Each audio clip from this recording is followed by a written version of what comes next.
Hello out there, my name is Laudo Akonde and you are on to Inside Sources. But first, here is my take for the week entitled The Protests and Carrying the People Along. Let's face it, if they are able to remove the violence, the Nigerian youths may have scored an important goal in matters of governance accountability with the hashtag End Bad Governance protest, which kicked off yesterday. Now, even before the protest started, we have all witnessed important public engagements by governments, especially the federal government. The president has held a number of meetings, including with traditional rulers regarding the protest. Even the Inspector General of Police, in an unprecedented move, which we must commend, held an online meeting to discuss the planning of the ongoing protest. Now, all of this even before the protest started yesterday. There was even a dramatic counter-protest ahead of the main protest earlier this week at the Eagle Square here in Abuja, which ended up with the hired protesters protesting that they were not paid for the job. Nigeria will hail thee. But listen, no protest in our history, at least in recent times, has garnered this level of attention and focus. It's a good report that young Nigerians are showing that they won't be silent in the midst of what is truly a difficult season that the country is passing through. They are showing that they will not be silent when they see a torrent of poor governance, bad governance instances in many places. And we hope that our political leaders are taking note and they will begin to show some sensitivity and greater emotional intelligence in how they conduct themselves in the discharge of their public responsibilities. Let us be frank with ourselves. And bad governance is legitimate. Like I said, without the violence. We don't want violence. Now, there are undeniable instances of bad governance in our country. But all of this didn't start today. Our view here on Inside Sources is that there are indeed very serious challenges in our country, especially corruption, multidimensional poverty, and the recurrent insecurity, among others. Now, most of these are caused because of poor choices that our leaders have made over the years. Now, the best set of leaders cannot possibly end all of these challenges in 1 year. But what the current Tinubu administration has really refused to do so far, in our view, is to carry the people along in these trying and difficult times. Nigerians don't feel that they are in the same team with our political leaders in dealing with the difficulty of the day. Because while the government officials seek the understanding and the patience of the people, the conduct of some of those officials and their behavior are contradictory, and those behaviors cannot earn the trust of the people. People can see a sufficient demonstration of sacrifices that are being made by the leaders at a time the leaders are asking the people to tighten their belts and brace up for the hardship. We need government officials to build trust, lead by examples, more than mere platitudes. We need government officials to take actions and steps that will resonate with the people. We need government officials to be sensitive. We need them to explain the reforms that are being made widely. And then we need government officials to live above board. These are the kinds of steps and action that can buy governments the time needed for the reforms to germinate. And then, Mr. President, when are you going to assemble in full the world-class team of your first 11, as they say in soccer, to help you govern? Right now, there are many around you who clearly don't match up the demands of the day, and they are stressing the very few good ones, and they are rubbishing your agenda. Finally, a word to the young people out there protesting. Now, like we said, end bad governance is legitimate. Now, one thing that we must all stand against in all of this is violence. It's a no-no for violence. And so, the protesters should be very strategic. You have already secured the attention of the government, And you must know that every act of confrontation will normally end up with deliberation. Now that you have gotten the attention of the president and the leaders, you should ask for a sit-down where you can push meaningful and attainable demands that are in the public interest. Let the rage that is on push you to register to vote and to insist on transparency. That way, we will have opened the door in an irreversible way for the progress of our nation. And there you have my take for the week. Now, today we have 3 segments, and our first guest is a well-known young leader of one of the most successful protests in our country. She will be discussing what this protest ought to achieve. Inside Sources will be right back. Welcome back to Inside Sources. Today we're going to have a potpourri of issues, and we're going to start with the issue of the protest. And to join me in this discussion, I have a formidable leader in the protest movement, if you can say that in Nigeria.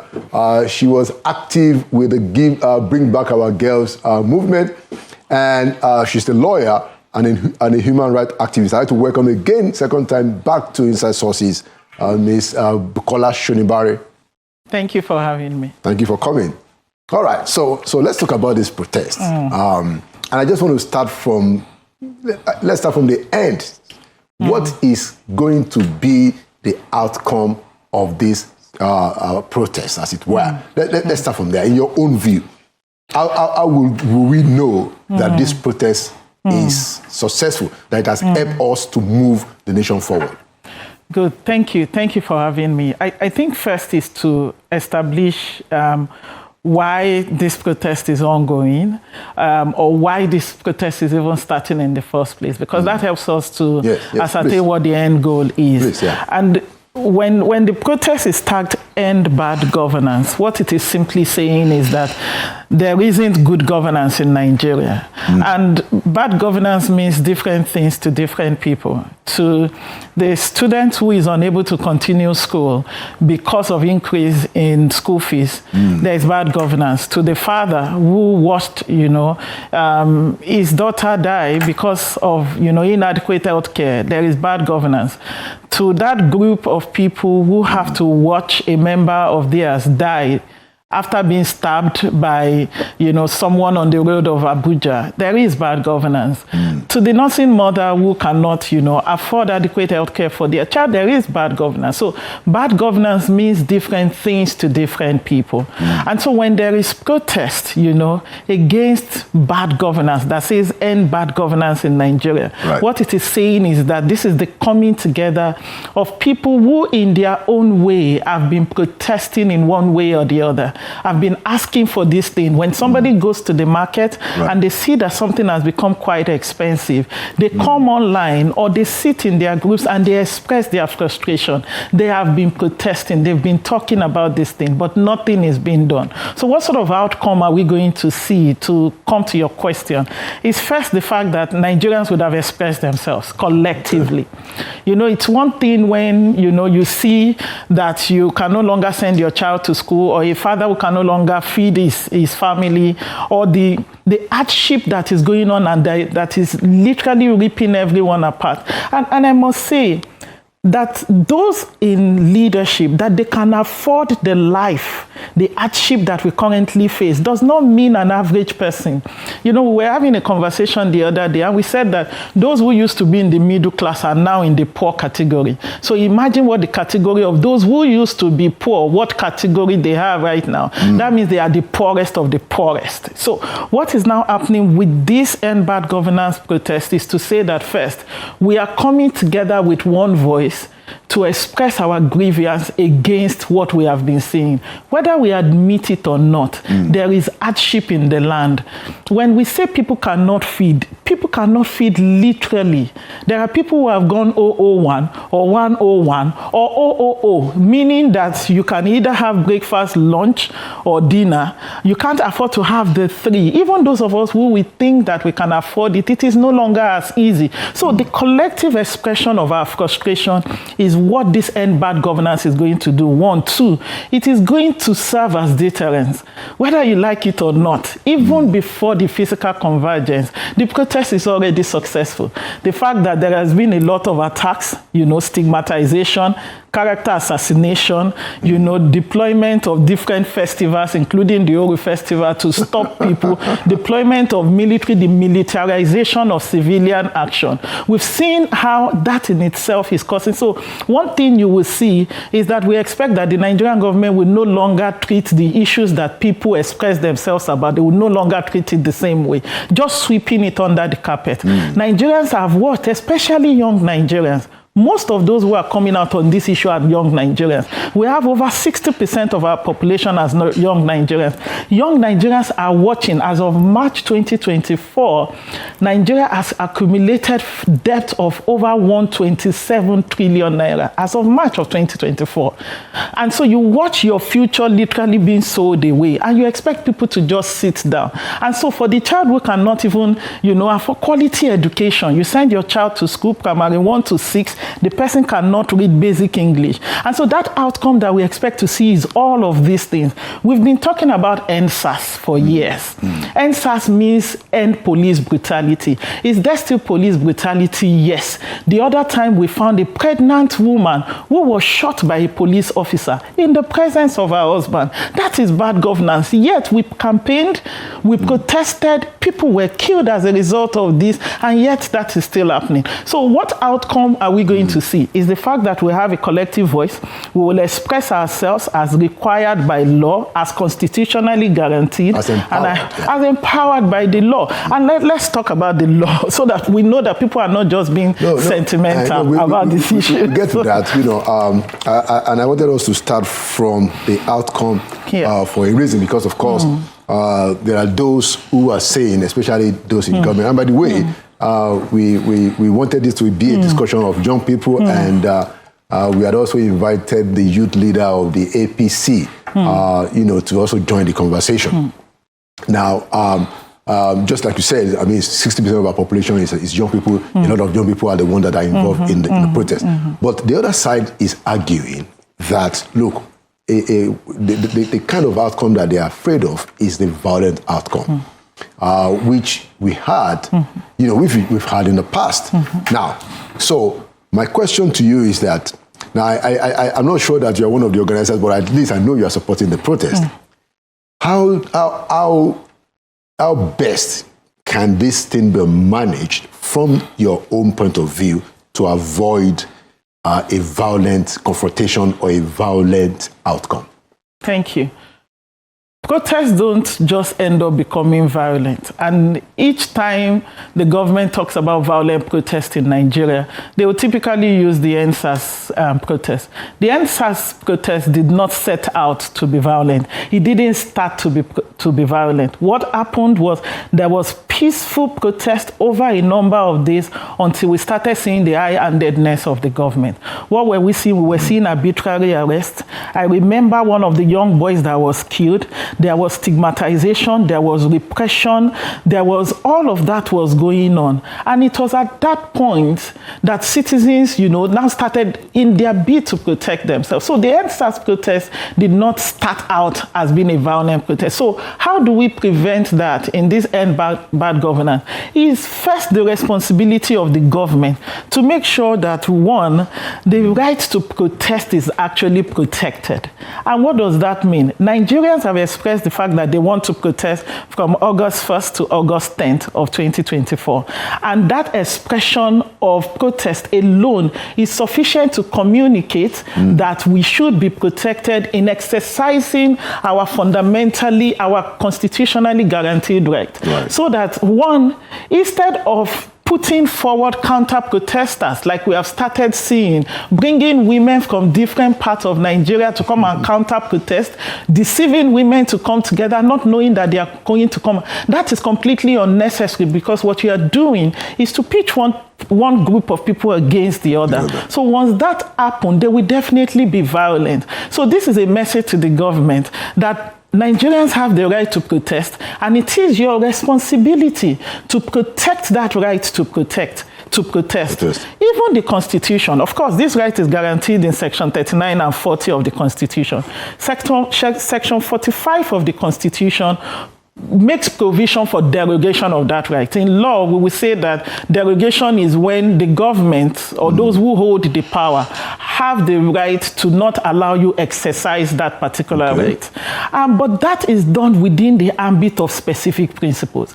The principle of making sure that it is reasonably justified in a democratic society. Reasonability means that any action that you are taking to prevent people from exercising that right, that it is reasonable in a democratic society. And by democratic society, we are saying that it should be fair, it should be necessary. So it must meet the principle of necessity. It must also meet the principle of proportionality. Any measure that you are taking must be proportionate, to the legitimate aim that you seek. And, so making sure that that happens is one way to also prevent violent attack. And thirdly, and I remember May of 2015, when we're doing the Bring Back Our Girls campaign, because there were people in government who didn't like what we were doing. They saw it as an anti-Goodluck Jonathan protest. And I remember May of that, we were at the Unity Fountain, and we had this group of young men came into the Unity Fountain and they started beating us. They were beating us while we were there. They stabbed one of us. I remember Morocco, they stabbed him by the side and he kept saying that they have stabbed me, they have stabbed me. And all we were doing was to exercise our constitutionally guaranteed right to gather, to assemble, to protest, to express our opinion. But the sad reality of that day, as we were being beaten, policemen were standing around and they were watching us being beaten. And so we don't expect that we should have a repeat of that, because once that happened, what the Nigerian people will do is to also act back. Nobody will be attacked and just watch themselves being attacked. They will attack back. And so I expect that the buck here rests on the part of the government. The body language of the government on one hand is saying that, yes, you have a right to protest and all of that. But the majority of the actions that we have been seeing, the character assassination, the stigmatization of the protesters, trying to limit it to a particular region of Nigeria, trying to discredit the organizers of the protest is completely unnecessary. What you are doing is to make people defensive. And so anything that happens, and those who are organizing it have said one thing: if anyone is killed in the course of this protest, right now nobody is saying that somebody must go, somebody must not go. But if that becomes the case, then they change the demand. And we're just going to set ourselves up for a necessarily elongated period of people protesting. And let me say this lastly. Nigerians don't just come out to protest. Everything that people are that are coming out to protest, there are things that people have expressed in one way or the other. And so the government must understand that we have the legitimacy, the right to actually come out collectively to express the way we feel. And it is their responsibility to make sure that in that expression of our right, that we are protected in so doing. Excellent. I think that the place where we are in the country today, from my own reading, I think attempts to befuddle the rights of Nigerians to protest, I think that has been exposed for what it is. And I don't think that anybody that is serious will still be pushing the idea that you have to get police permission and all of that. However, I think, to the point you made about derogation, don't you think that the Constitution still empowers the police if in their own judgment they suspect that there might be violence or that the thing can become riotous, in which case they do have a responsibility to ensure that is prevented. What do you say about that? So that speaks to Section 45 of the Constitution. While Section 39 and 40 guarantees this right, what Section 45 did was to permit the government to limit that right in certain circumstances. Just as an example, during COVID, our right to movement was constrained because there was a national emergency. And so the government has the right to do that because it serves a legitimate aim. Now, but let's dissect Section 45 a bit to answer this question. Section 45 actually provides that the right to assembly and to right to association can be limited, right? However, it says that it must be reasonably justifiable in a democratic society in the interest of 1, defense, 2, public safety, 3, public order, 4, public morality, and 5, public health. For COVID-19, it was the public health. None of these 5 is in place now. There is no defense you are trying to protect. There is no public safety, and which is where they keep pushing out the word violence, so that in any derogation of the right to assemble or freely protest, you will say you are trying to protect public safety. But the guidance, permit me to close my thought by saying, the guidance has also then been provided in that same law, that whatever you are now doing must be necessary, must be proportionate, and it must achieve a legitimate aim. So if your aim is to prevent people from protesting because you don't like what they are protesting about, that's not a legitimate aim. That's a selfish aim. Okay, so just so, I mean, and it's good that you're also a lawyer, you know, so you can balance these issues for us. So in Lagos State, you know, a group of, you know, where they didn't describe as thugs have come out to say that, look, if anybody comes out, you know, we're going to beat them up. Now, doesn't that give the police a responsibility to ensure that that kind of violence doesn't take place? I mean, is that not a ground for the police to say that, look, I mean, if people come out and then they start to beat them, how do you think the police should respond to that? The police should protect the protesters in this case, or the protesters like some people call it. The case here is the fact that we want to protest is a constitutionally guaranteed right. But this group is saying don't come out to protest. That don't come out to protest is not a constitutionally guaranteed right. It's not anywhere in the Constitution that another group can come to counter. The responsibility of the police in this case is to look at the human right that needs to be protected in this regard, which is the human right. The human right to freely assemble and to freely protest, right? But this group that are coming out, what they are doing is violence. It is against the Constitution. It is against principle of morality. It is against any sane principle in a democratic society. So the responsibility of the government is to then make sure that protect those who have the constitutional right to do what they want to do. These people who want to infringe on that right, protect us against those people. So you can't say that because of that. Saying that they're going to be violent. They're going to say that if you come out, we're going to beat you up. Yeah, so they can't bring in the element of public safety in this regard, because what has happened now is the fact that that group does not have any constitutionally guaranteed right to say that people cannot come out to protest, which is a right that has been protected in our Constitution. Okay, final question, Bukola, just because of our time. So some people are saying that, look, everybody who wants to protest should go to their state.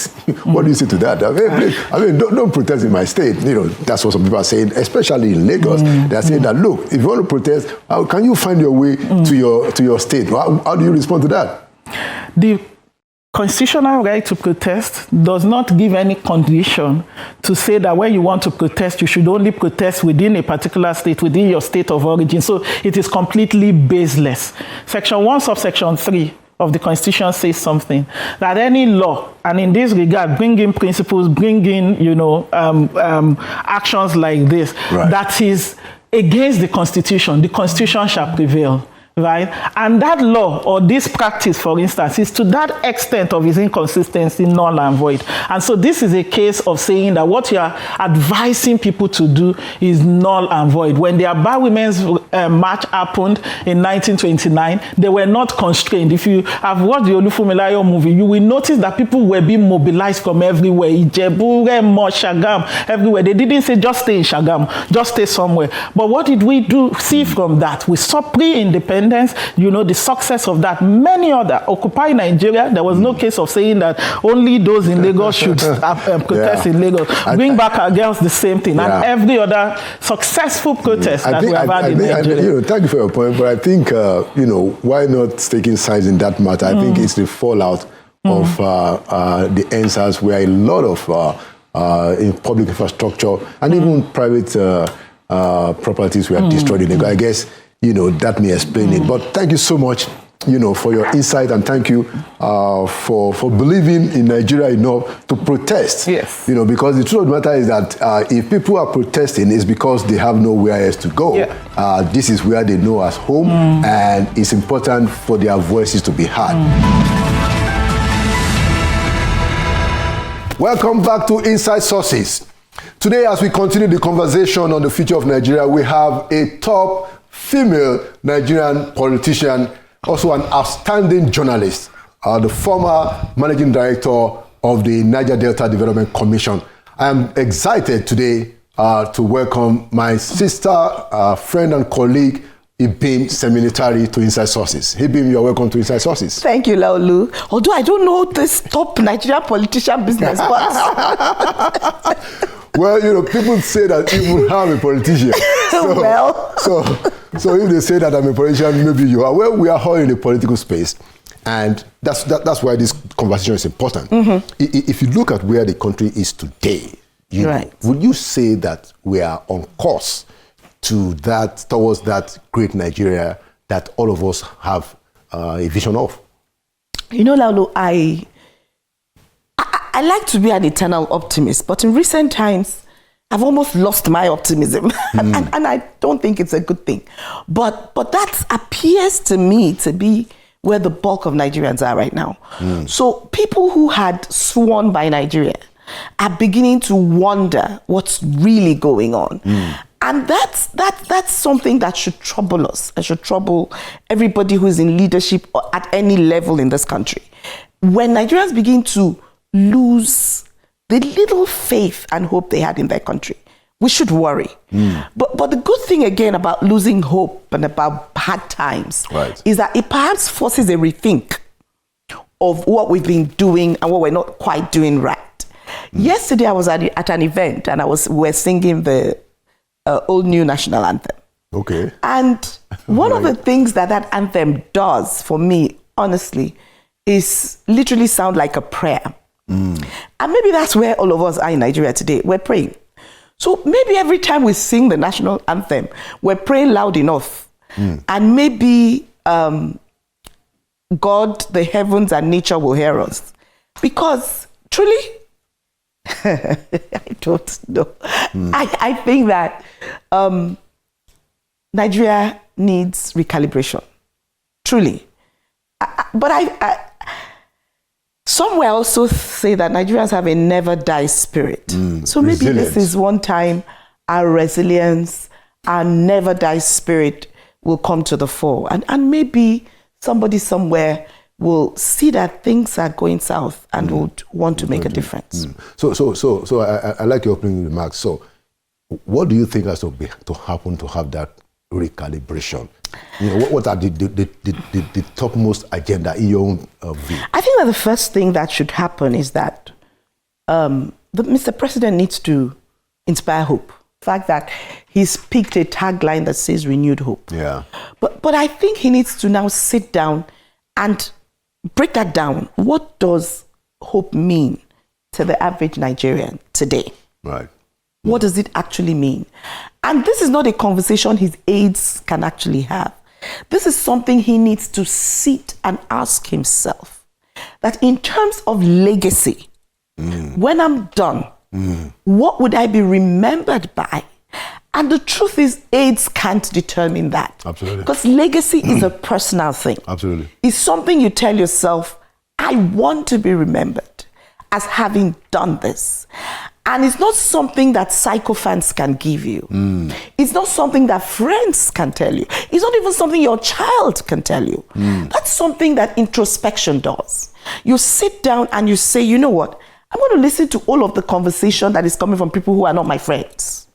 All of the conversation in the room. Let me put all of that on this table. And in a moment of reflection alone, ask myself, what do I want to leave behind?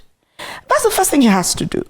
The minute he can inspire hope, a lot of other things will fall into place. So if you were to make the call, Ibim, what are those things that he needs to do? One or two things that he needs to do that can inspire hope? Which is the name of his agenda, like you said. Honestly speaking, Laulu, Nigerians are literally unable to eat. Okay, so I'm not talking of 3 square meals. Nobody's discussing 3 square meals. We're not even discussing 3 round meals. Wow. We're talking about 1 meal a day. One good meal? 1 good meal a day. 1 meal even. Don't forget the good. Wow. Because the cost of Gari, which is our staple, I come from the south. The cost of Gari has gone up. People are paying 22,000 naira a basin of Gari. Right. They used to buy it at 6,000. And now it's 22,000. So that it's as simple. I want to break it down to that very basic thing. Gari was something that if you didn't have money for soup, you would give your children gari, they would drink it without sugar. We hold their stomach, as they say. Yes. Gari was something that people would eat. They would put Maggi in water and add pepper and eat the gari. Now they can't. Wow. Now they can't. So the first thing, therefore, is the issue of food security. Because if people can't even eat, what are we going to do? And thank you, 20 trailers of rice, really? You send those 20 trailer loads into, it won't even get to Omagwa, the beginning of rice, it will finish. So it's got to be a bit more than that. It's got to be looking at how we can ensure that there is food for Nigerians to eat. That's very basic. Okay. And thank God for the minimum wage. What? Yeah. What can that really do? Because the federal government maybe will be able to pay it. Some state governments will not pay it. Private sector people cannot pay it because they don't earn it.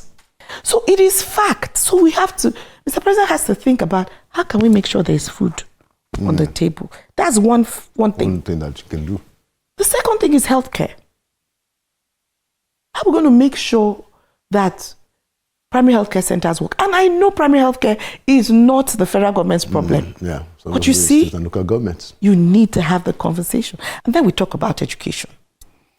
It's very important. Now, if we can even look at how to ensure these three things, because you are seeing graduates that cannot do one sentence of subject, verb, object. It's ridiculous. So it's even to look at the education and ask ourselves, what kind of education should we be delivering?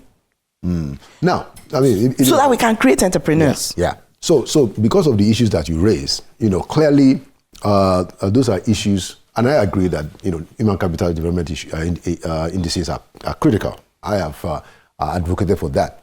But the other thing that we also need to discuss, Ibim, is that those things actually fall within the remit of the states. Of course, federal government also has responsibility there, but the states, for the most part, how do you think the states and the state governments and their governors, how do you think they are taking the issues of healthcare and education seriously? You are so correct. You are so correct that it falls within the purview of the state. Federal government has a role in terms of its policies, okay? And the conversations that I had. Those people come into meetings, okay? So they have that role. And yes, I agree with you. At the level of state governments, what are they doing? What should they be doing? Because monies get to them. Right. And so I agree that state governments need to sit down and look critically at what they're delivering to their people. Again, Rivers State had the misfortune of ranking terribly with regards to education at the last review that with all the resources that goes to Rivers State. With all the resources that go to Rivers State, sadly.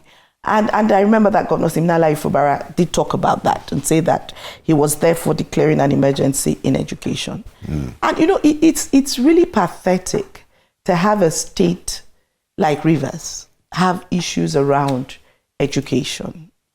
It's bothersome for me as a Rivers woman. Yes. Now, the issue of poverty, the poorest of the poorest of the poor, as long as there is poverty, you can't have any conversation around development. All right, because Nigeria is in such a state that we're getting poorer by the day. The economy is Mr. President's headache. Yeah. It's his headache. Yeah, for the most part. It is his headache. So he's got to ask himself, what kind of monetary and fiscal policies are coming out of my government? Yeah, the other day I was listening to CBN governor. I was talking about moving basis points to this and to that and to that, basically telling me that he's increasing lending rates. And that's the thing. Well, yeah. So in terms of the economy, that is meant, to curb inflation. They say. We hope. Yeah. Really? Really? Well, which of the economic indicators are? Everything is up in the air. You know this. You when you want to deal with the economy, there are two things you do. You either handle the interest rates or you handle the foreign exchange regime. Everything is up in the air. Whether it is interest rates or it is the foreign exchange regime, everything is up in the air. It's a very tough situation that we're having. So monetary policy is ding dong, and we're literally asking ourselves where we headed. Interesting. Now, no, it's good that you also mentioned the example of Rivers State. So I wanted us to use that, to have a quick discussion around the conduct of the Nigerian political elite. Ibim, I am really worried that it seems, for the most part, our political elite don't seem to understand the times that we are in, the difficulties that people are going through. And if they do understand it, they are not showing in their own attitude, the way they spend money, the kinds of perks that they show off. Look at what is going on. Look, the FCT, spent another 20 billion to build a new residence for the vice president. Hey, at a time when Nigerians are going through this kind of hardship, that's when you are spending 20 billion more to build a house for Mr. Vice President. Now, my point is that what will it take the Nigerian political elite to demonstrate some in the way they spend, in their attitudes, in their lifestyle, to demonstrate some austerity measures so that people can see that you are not just asking us to tighten our belt while you are loosening yours? It's very sad, Lolu. Honestly, I thought that it was a lack of discretion to actually be building a house for Mr. Vice President at this time. First of all, is that he doesn't need a house. The guy has a house. He has his own house. And there's an official residence. Right? So he has his own house. He's not carrying this house back with him when he finishes in 4 years. Mm-hmm. Of course. What is it? What does he need it for? In terms of need, is this a need? What does he need it for? If you didn't think he had enough space for his family can stay in his house and he can move into the VP's residence if he must. And that's really the problem. And then you ask Nigerians to understand with government. How can I understand with a government that appears to be frivolous in expenditure? You buy new private jets. Okay, so if we don't have enough private jets in the presidential fleet, then we can pay first class and take the first 10 seats for Mr. President and keep only him in the first class cabin if he needs to fly. How many times does he fly in a year that requires us to spend the kind of money we spent on a private jet at this time of austerity? If we had the money, by all means, we can buy him a private jet and even buy him a house in the sky. We don't have the money. We're very poor people. I don't understand. We're poor people living like we're rich. That's the problem we have in Nigeria. We're so poor, we're living like we're rich. The average Nigerian politician thinks that it's okay to flaunt madness in the faces of Nigerians. So they're having drinking parties at this time, really? And they are showing it off. And then they expect people what is there to understand? They deliberately put it in the social media. Put it in our faces. You're just saying to us, damned if you do, damned if you don't. That level of insensitivity. It's insensitive. And the problem is, I guess it's because the Nigerian people, they treat us like a conquered people. They treat us like they are kings who went to war and they got us as their entitlement post-war. We're not loots from war. We're the ones who hired them. Yeah. We're their bosses. We hired them with our votes. We pay their salaries with our taxes. And somebody needs to begin to understand that. They are hirelings. And I hate to sound that way, but that's the truth. Well, it's quite an issue. But Ibim, I have to ask you. So you served as you were former MD of NDDC. Now, based on your experience in the office and the purpose for which that commission was set up, what will you say the lessons that you learned? What are your reflections in terms of whether that agency, which he has been on now, I'm sure, for probably about 2 decades or thereabout. Much more. Do you think that that agency is fulfilling its mandate? Do we have any kind of transformation, or have we even started the transformation of the Niger Delta that agency ought to be championing? You know, Laulu, sometimes I don't want to talk about the NDDC because I don't want to be misunderstood as making a judgment call, considering that I served there and someone should also be making a judgment call on me. But I'm going to speak honestly from my heart, because the Niger Delta is the region I come from. Yeah. And I don't think God makes mistakes when he places you in a place. Absolutely. And so I'm very passionate about the region. In any case, I don't have anywhere else to go to. Not only am I from the region, I married a man from the Niger Delta, and that wasn't my intention. So I can't even escape the region right now. It wasn't your intention to marry a man. I mean, that's another story. That's another story. So I can't even escape the region. So, but here's the thing.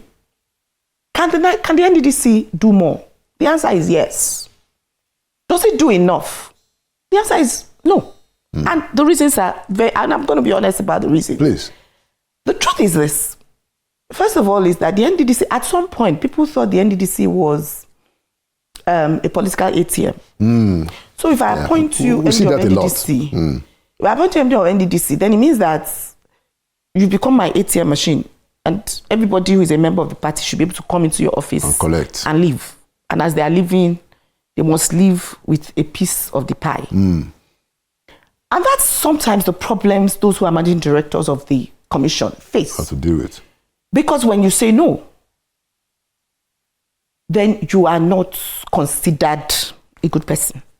Every MD will tell you that the minute you arrive, people come with different proposals. Whether the proposal is in the master plan or not, is in the budget or not. So yes, if you're an acting MD like I was, you're able to say no. Because you're an acting MD. Yeah. And because you know that I'm acting, I can cuckoo go. If you are ready to go, you don't mind. It's easier to do the right thing, really. But it's not that easy for every MD. That's true. It's not.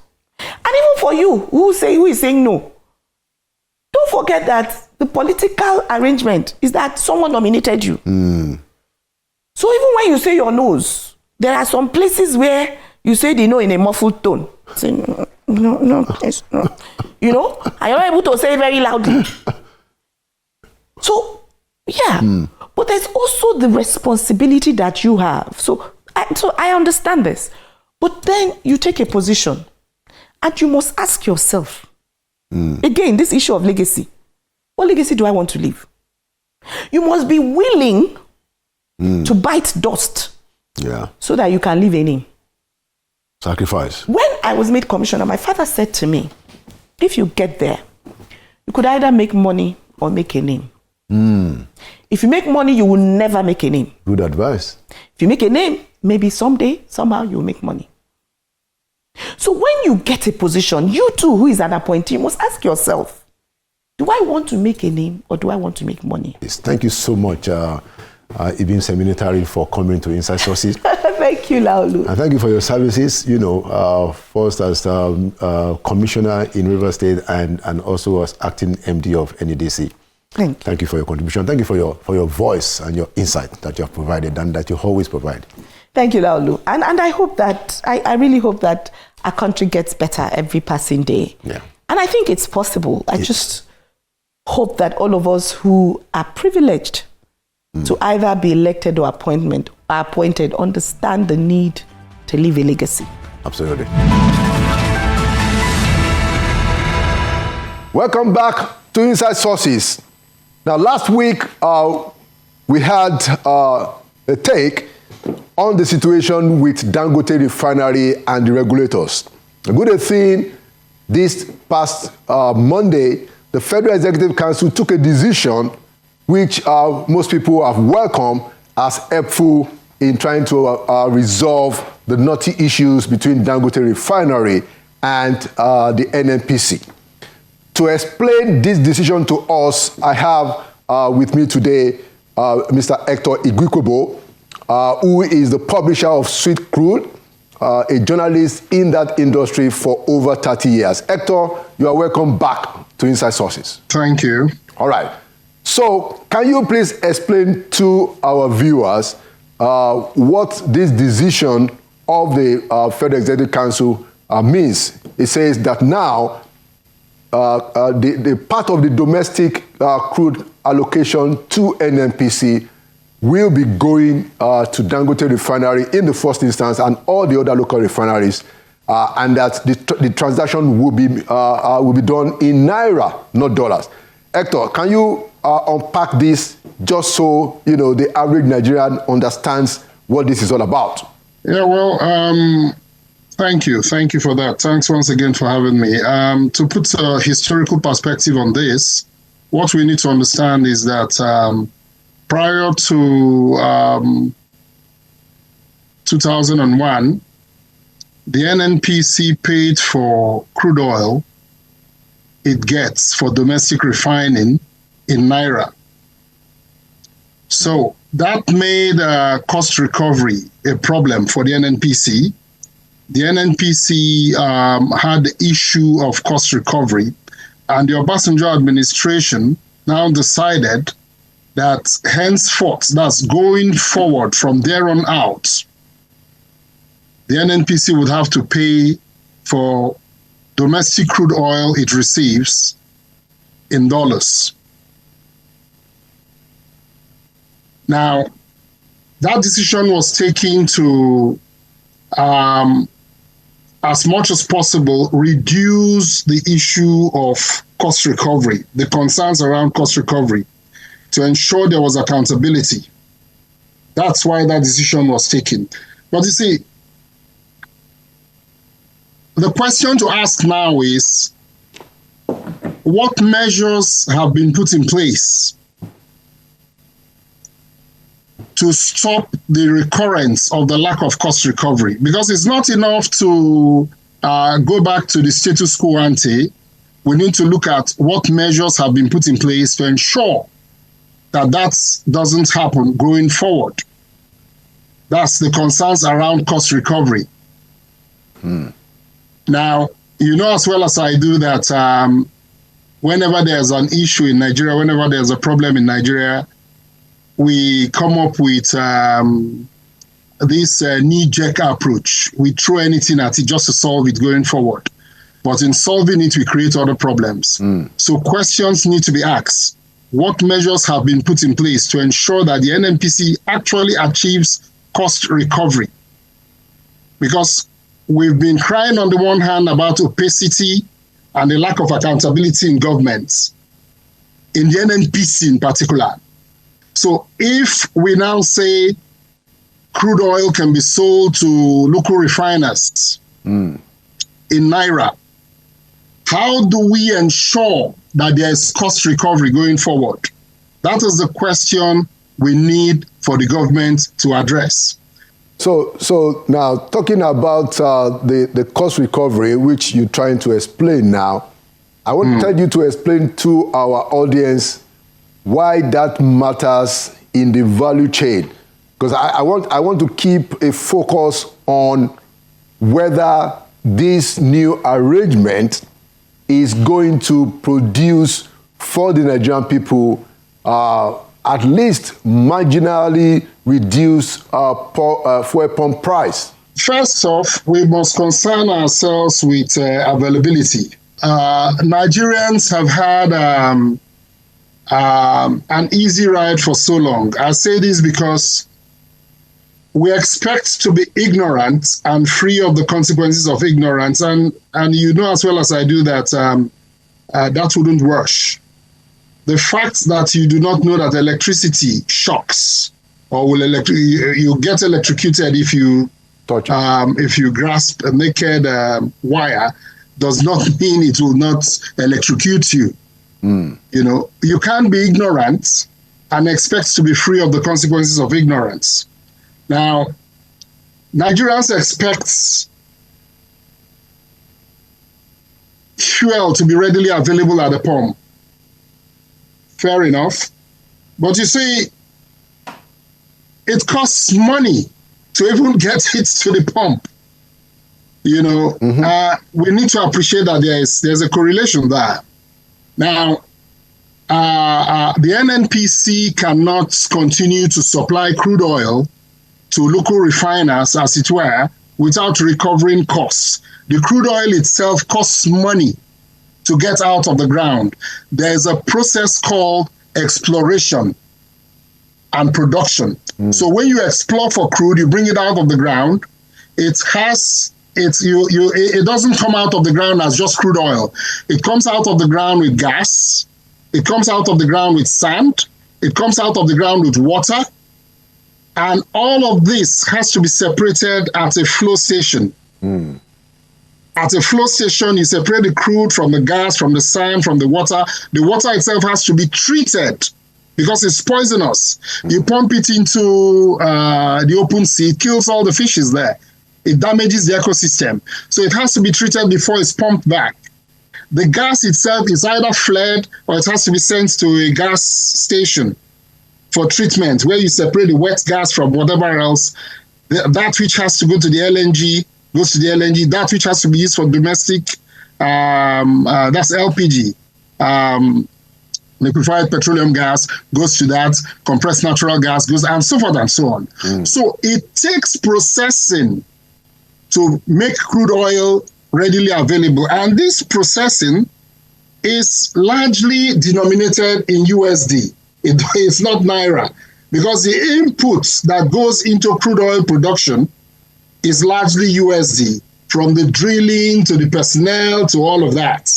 Now, the NNPC gets its own share of crude based on the joint venture it has with its partners, Shell, Mobil, Total, ENI, and all the others. Right. So having gotten its own share is not denominated in Naira, it's denominated in USD, US dollars. Right. But you see, for the purposes of energy security, it is only fair that the government does what it has done right now by reverting to sell in Naira, because exchange takes place in Nigeria in Naira, not in USD. So by ensuring it is sold in Naira, you're deepening economic activities in Nigeria. You're shoring up the value of the Naira. You are attracting foreign investors as well. So it's good on the one hand, but my position is accountability. We need to have an NNPC whose accounting system is not opaque. We need to have an NNPC whose accounting system is clear for everybody to see. Hector, sorry, there is the difference between the official rate and the power rate, don't you think is almost insignificant right now? What I think is immaterial. What I think is neither here nor there. What you and I should be all about is accountability. Accountability. It's Nigerians who messed up whatever process we had in place that costs the Obasanjo administration to say, hey, hang on, wait a minute. Enough of all of this. Since you're not achieving cost recovery, let us just sell in USD. Anybody if NNPC wants to purchase crude for domestic refining, NNPC has to pay for it in USD so that there is no story. So it's Nigerians who brought us to that sorry pass. So the question now is, what extra measures have been put in place to ensure that there isn't abuse? Thank you so much, Hector. I just hope, and I'm sure that you share this hope also, that even if it is marginal, that this new plan has the potential to reduce the price of the fuel pump. Do you think so? I don't think so. The measures that can reduce the price at the pumps includes a plethora of other things. It includes moving the product from the refinery to even the depot that is closed. If you have a situation where you can only evacuate petroleum products by tankers, moving on the road, that's a cost element. Don't forget that. What stops us from running a rail line? What stops us from running pipelines? You have petroleum depots spread across the country. What has happened to those depots? Those depots have to be revamped. The pipelines that take products to those depots have to be revitalized. That is what can bring down the marginal cost at the pump. But when you have the middlemen who have to go to the refinery to pick it up, who have to haul it by road, by the bad roads, across lengthy distances, they have to recover costs. There has to be cost recovery. You can't expect to sell petrol, PMS, at the same price you sell it in Lagos as that which you sell it in Abuja, because of the cost of hauling it down there. These are factors we must consider. Okay. You know, fair enough. At the very least, like you said, you know, this is something that secures our energy, the availability of this product, at the very least, is going to be secured. And hopefully, with some of these issues sorted out, we can get close to a situation where the Nigerian people will have a benefit from the fact that we have a local refinery instead of having to import, the product from abroad. Thank you so much, Hector, for your explanations and your insight. And thank you for coming to Inside Sources. Thank you for having me. All right. Thank you. And there you have it, another edition of Inside Sources. Like we say, hashtag Nigeria will prevail. We believe it, and that's why we say it. That's why we're here. My name is Laulu Akonde, and by the grace of God, I'll see you again next week. Thank you for watching.